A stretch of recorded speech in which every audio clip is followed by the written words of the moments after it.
Hey, this is Jamie from Caps Computers, and today we are reviewing Monster Boy and the Cursed Kingdom. This title from Game Atelier and FDG Entertainment is available now for Switch, PC, PlayStation 4, and Xbox One.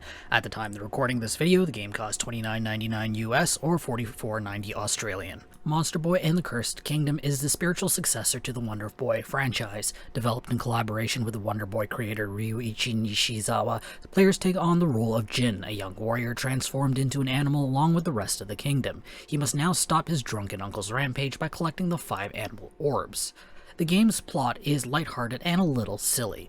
Players won't find a deep or thoughtful story, but the plot is well suited for a retro-inspired platformer. Dialogue tends to be very direct as conversations are short. The writing doesn't wow the audience, but it does do a good job keeping the plot and the game moving. Monster Boy and the Cursed Kingdom is a platforming adventure. For those new to the Wonder Boy franchise, the new game plays very much like a Legend of Zelda title mixed with Metroidvania gameplay. It is a solid mixture of high-speed platforming, puzzles, and combat. Jin can switch between 6 forms, each with a special ability.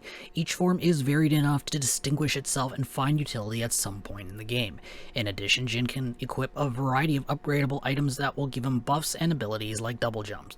The equipment system is very good. The item sets have some niche uses for specific areas, but the game usually allows players to pick a set that fits with their playstyle and run with it.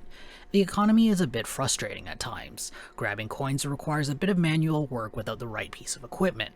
Coins drop a bit too slow and are affected by physics, so they can be a bit of a chase at times. Considering the high price of equipment and the low drop rate for coins, I found consumable items were usually a waste of money, especially for lower skill players like myself.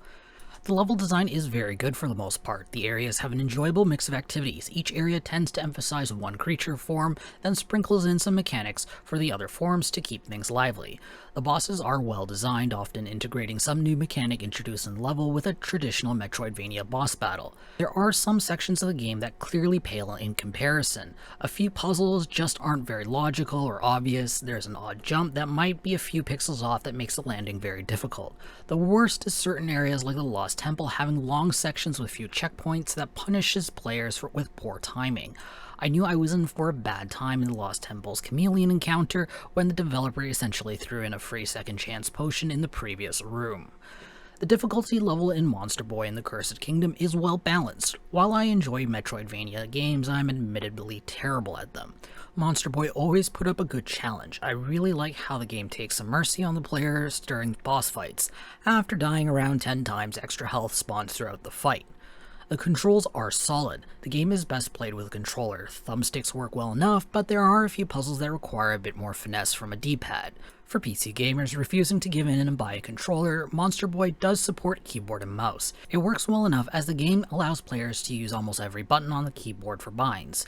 The only issue is the Windows cursor that will be a constant companion on the screen. Hopefully the developers will be able to hide the cursor in the game in an upcoming patch. Monster Boy and the Cursed Kingdom is a bright and vibrant game. The world is cartoony, stylistically inspired by Japanese anime. The hand-drawn sprites look great, giving the game a slight retro feel while still looking very modern. The PC port is good. The graphics aren't particularly taxing, so the bare-bone graphic quality settings are to be expected. I applaud the fact that developers did spend the time to support uncapped frame rates and ultra-wide monitors. The audio experience in Monster Boy and the Cursed Kingdom is solid. While the game does not have any voice acting, the sound effects are enjoyable. The soundtrack is bright and a lot of fun. It mixes traditional video game scores with a few jazz-infused tracks. It's upbeat and matches the game's colorful presentation very well. Monster Boy and the Cursed Kingdom is a wonderful modern reimagination of the Wonder Boy franchise. The story and graphics are filled with nods to the franchise's long history. The audio and visual presentation is warm and eye-catching. While there are a few hiccups, Monster Boy and the Cursed Kingdom offers a solid Metroidvania experience with excellent boss fights and varied gameplays that keeps players on their toes.